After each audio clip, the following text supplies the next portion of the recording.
مجھے رب کے در پر لانے والی چیز دعا تھی۔ دعا میں ایک الگ ہی تاثیر ہے، اسی لیے تو اسے عین عبادت کہا جاتا ہے۔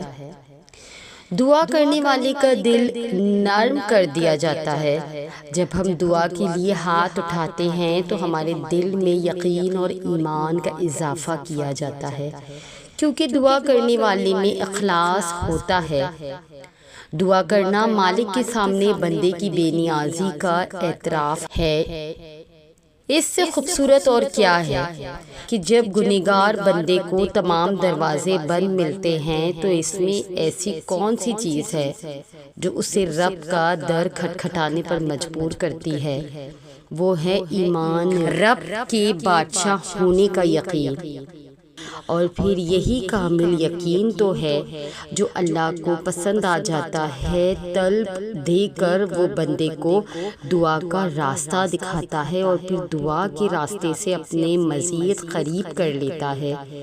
پھر دعاؤں میں اضافہ ہونے لگتا ہے۔ دعاؤں میں جہاں بس دنیا کو مانگا جاتا ہے وہاں بندہ سب سے پہلے اللہ کو مانگنے لگتا ہے۔ آہستہ آہستہ دل کی کیفیت کو بدلا جاتا ہے۔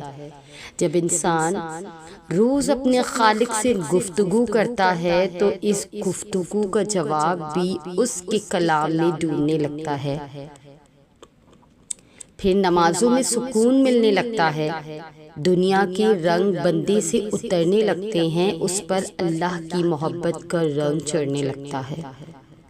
دعا میں دنیا بھی مانگی جائے تب بھی اس عبادت میں اتنی برکت ہے کہ یہ ہدایت کے راستے تک لے جاتی ہے، اور جب بندہ اپنے رب کی طرف سے صراط مستقیم پا لیتا ہے تب اس کی ہر خواہش پوری کر دی جاتی ہے، کیونکہ رب العالمین کے در سے کوئی سوالی محروم نہیں جاتا۔ ذکر و اذکار۔ اللہ تعالیٰ نے قرآن مجید میں فرمایا، اور بے شک میرے ذکر سے اطمینان پا لیتا ہے۔ اللہ کی ذکر میں دلوں کو موڑ دینے کی طاقت ہے۔ جب ہمارے دل گناہوں سے سیاہ اور سخت ہو جاتے ہیں تو اللہ کا ذکر ہے، اللہ کا ذکر ہی ہے جو ان دلوں کو پھر سے پاک کرنے میں ہماری مدد کرتا ہے۔ جب ہم اللہ کا ذکر کرنا چھوڑ دیتے ہیں تب ہمارا دل بے چین اور کمزور پڑ جاتا ہے، کیونکہ ہمارا دل صرف اور صرف اللہ کی یاد کے لیے بنا ہے۔ تو جب ہم اپنا مقصد بھول جاتے ہیں تو یہ دل بھی ہمیں سکون دینا بھول جاتا ہے۔ جیسے پرندوں کو اڑنے کے لیے بنایا گیا ہے نا، لیکن اگر آپ ان پرندوں کو قید کر لیں گے یا انہیں زبردستی انسانوں کی طرح زمین پر چلائیں گے اور اڑنے نہیں دیں گے تو وقت کے ساتھ ساتھ ان کے پنکھ کمزور ہو جائیں گے، اور ایک وقت ایسا بھی آئے گا جب وہ پرندے اڑنا بھول جائیں گے، پھر ان کے پنکھوں کے ہونے یا نہ ہونے سے کوئی بھی فرق نہیں پڑے گا، کیونکہ چلنا پنکھوں کا مقصد نہیں ہے، اڑنا مقصد ہے۔ بالکل اسی طرح آپ کے دل کو اللہ کے لیے بنایا گیا ہے۔ اس کا مقصد اللہ کو یاد کرنا ہے، تو جب آپ بھی زبردستی اسے اپنے نفس کی خواہشوں میں الجھائیں گے تو اس کا حال بھی ان پنکھوں جیسا ہو جائے گا جن کے ہونے یا نہ ہونے سے کوئی فرق نہیں پڑتا۔ آپ قدرت کے مخالف جائیں گے تو آپ کو نتیجہ کبھی بھی اچھا نہیں ملے گا۔ سو آپ نے اللہ کو یاد کرنا کبھی نہیں چھوڑنا، جب بھی وقت ملے تسبیح پڑھتے رہنا ہے۔ کون سی تسبیح؟ رسول اللہ صلی اللہ علیہ وآلہ وسلم نے فرمایا، اللہ کے نزدیک سب سے زیادہ پسندیدہ یہ 4 کلمات ہیں۔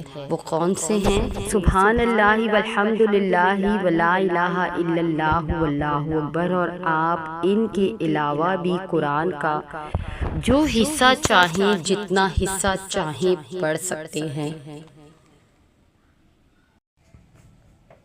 رسول اللہ صلی اللہ علیہ وآلہ وسلم کو جب کوئی مشکل کام درپیش ہوتا تو آپ صلی اللہ علیہ وآلہ وسلم یہ دعا مانگتے، یا حی یا قیوم برحمتک استغیث، اے زندہ اے قائم رکھنے والے، میں تیری رحمت کے ذریعے سے مدد مانگتا ہوں۔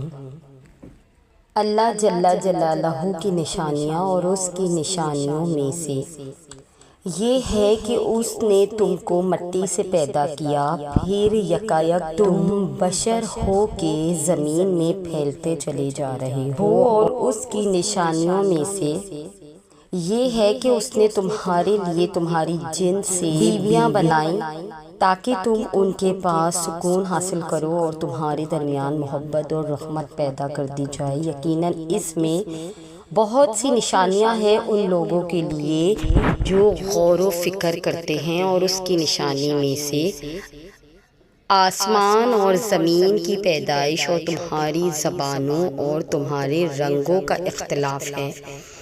یقیناً اس میں بہت سی نشانیاں ہیں دانشمند لوگوں کے لیے، اور اس کی نشانیوں میں سے تمہارا رات اور دن کو سونا اور تمہارا اس کے فضل کو تلاش کرنا ہے۔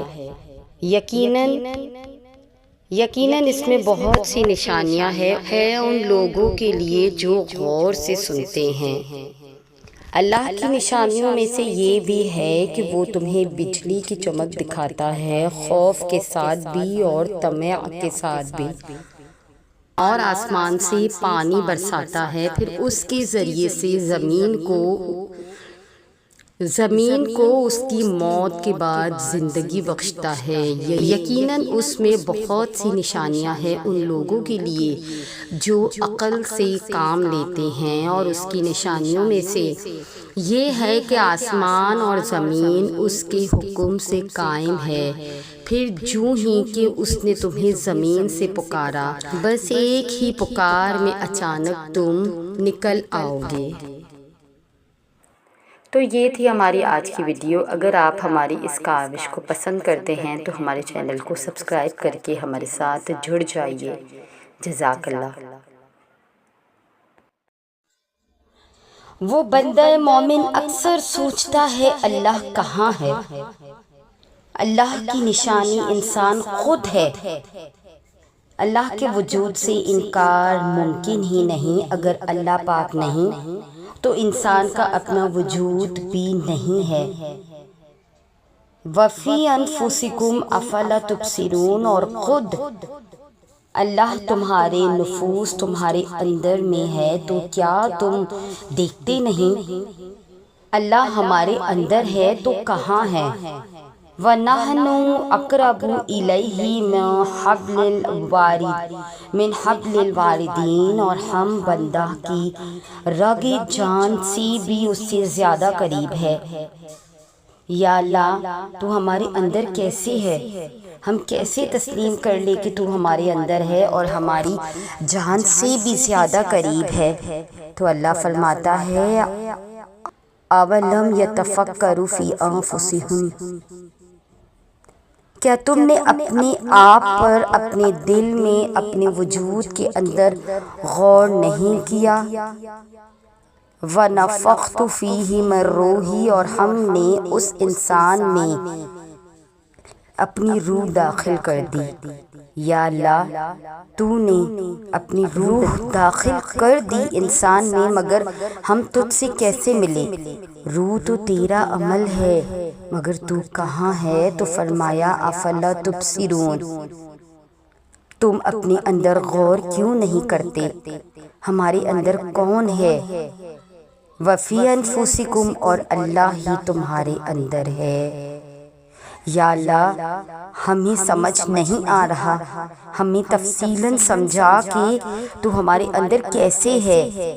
اللہ نور السماوات والارض، اللہ زمین اور آسمان کا نور ہے۔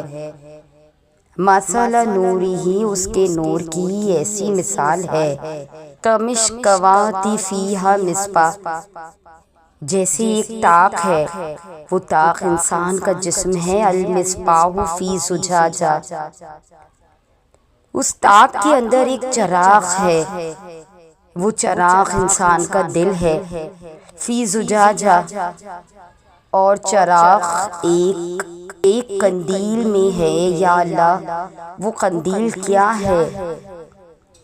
کأنہا کوکب،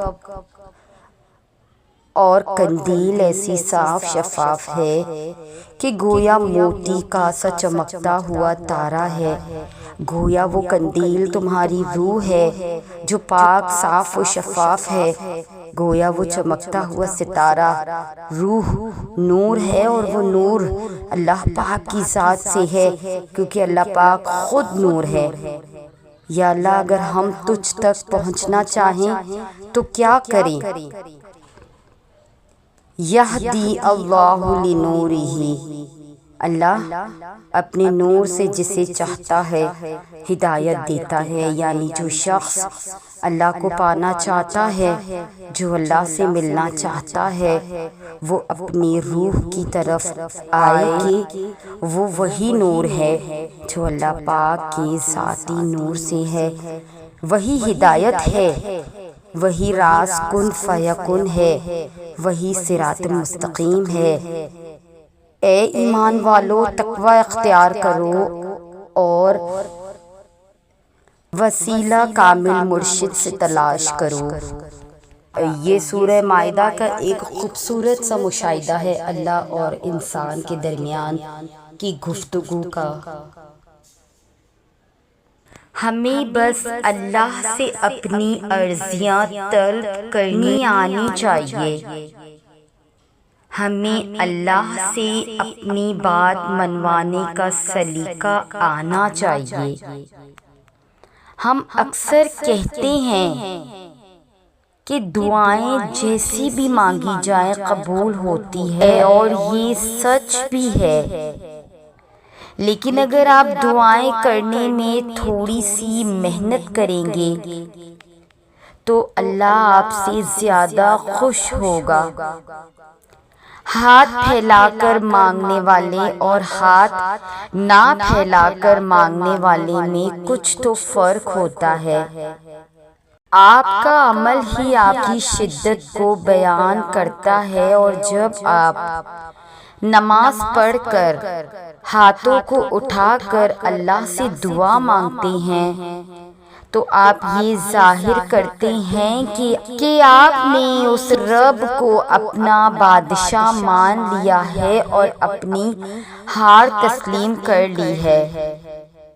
ظاہر ہے کسی بھی ایرے گیرے کے آگے تھوڑی نہ ہاتھ پھیلائے جاتے ہیں، ہاتھ تو صرف اس کے سامنے پھیلائے جاتے ہیں جس پر مان ہوتا ہے، اور جب اللہ کو پتہ ہوتا ہے کہ آپ مان کے ساتھ آئے ہیں تو وہ اس مان کا بھرم کبھی ٹوٹنے نہیں دیتا، اور پھر ہاتھوں کو دعا کے لیے اٹھانے کے بعد آپ نے فوراً اپنی خواہشیں نہیں اللہ کو گنوانے لگ جانا،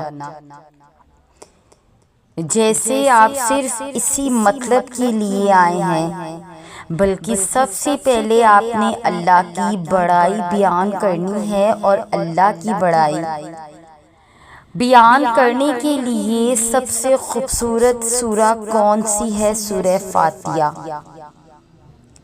سورہ فاتحہ ہی ہمیں دعاؤں کے آداب سکھاتی ہے، کیونکہ سورہ فاتحہ اپنے آپ میں ہی ایک بڑی دعا ہے۔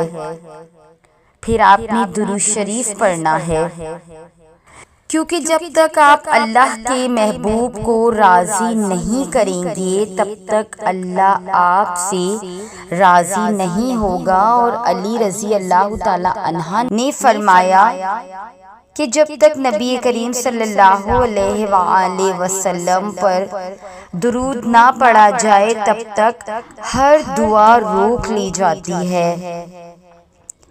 دعا زمین اور آسمان کے بیچ میں لٹک کر رہ جاتی ہے، آسمانوں تک نہیں پہنچتی۔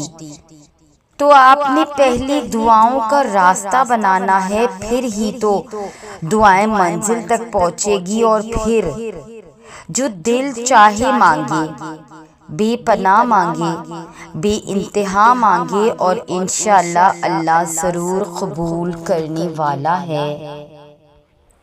تو یہ تھی ہماری آج کی ویڈیو۔ اگر آپ ہماری اس کاوش کو پسند کرتے ہیں تو ہمارے چینل کو سبسکرائب کر کے ہمارے ساتھ جڑ جائیے۔ جزاک اللہ۔